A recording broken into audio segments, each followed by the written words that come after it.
The Battle of Changban Slope. In 208 AD, Cao Cao led a large army southward and encircled and blocked Liu Bei at Changban Slope in Dangyang County. Zhao Yun became renowned for his heroic act of charging in and out of the enemy's formation 7 times to rescue his lord, which made him one of the famous generals in Chinese history.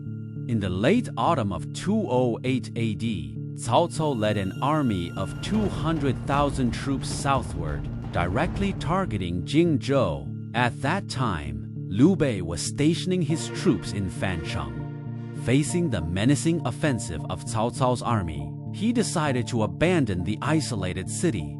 Unable to bear to abandon the common people, he led more than 100,000 common people to retreat towards Jiangling. However, this decision pushed him to the brink of life and death. The cavalry of Cao Cao's army pursued like tigers and wolves and caught up with this group of people with their families in Changban Slope of Dangyang County. Liu Bei's army was caught off guard, and tens of thousands of soldiers and civilians were instantly thrown into chaos.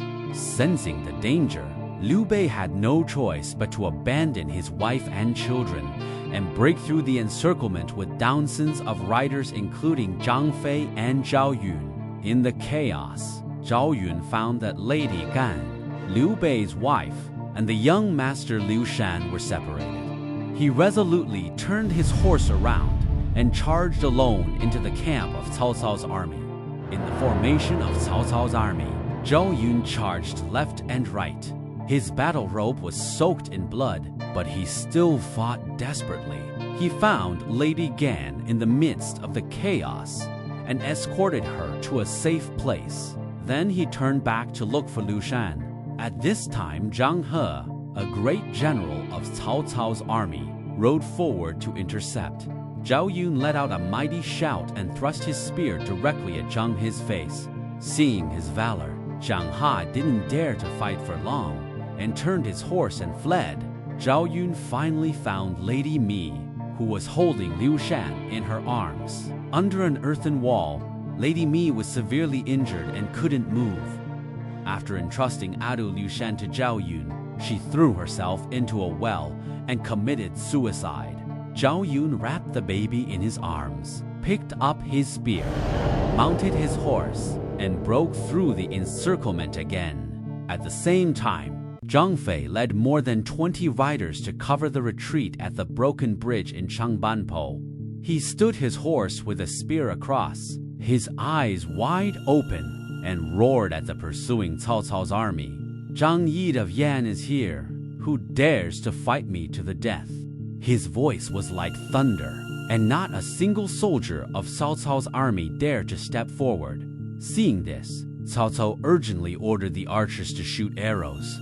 When Zhang Fei saw the rain of arrows coming, he actually whipped his horse and brandished his spear, batting away the arrows one by one. The soldiers of Cao Cao's army were terrified at the sight. Zhao Yun fought bitterly in a sea of blood, charging in and out 7 times, and finally broke through the encirclement.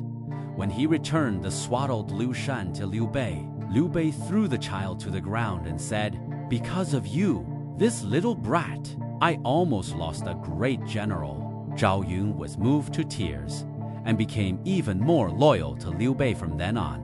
Although the Battle of Changban Slope ended in a disastrous defeat for Liu Bei, it made Zhao Yun famous for rescuing the master alone, and Zhang Fei for shouting and breaking the bridge at Dangyang.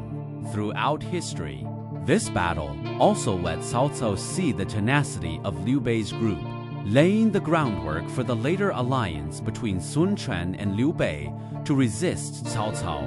On the land of Jingzhou, this bloody legend is still sung by people to this day, becoming one of the most tragic chapters in the history of the Three Kingdoms period. Thanks for watching.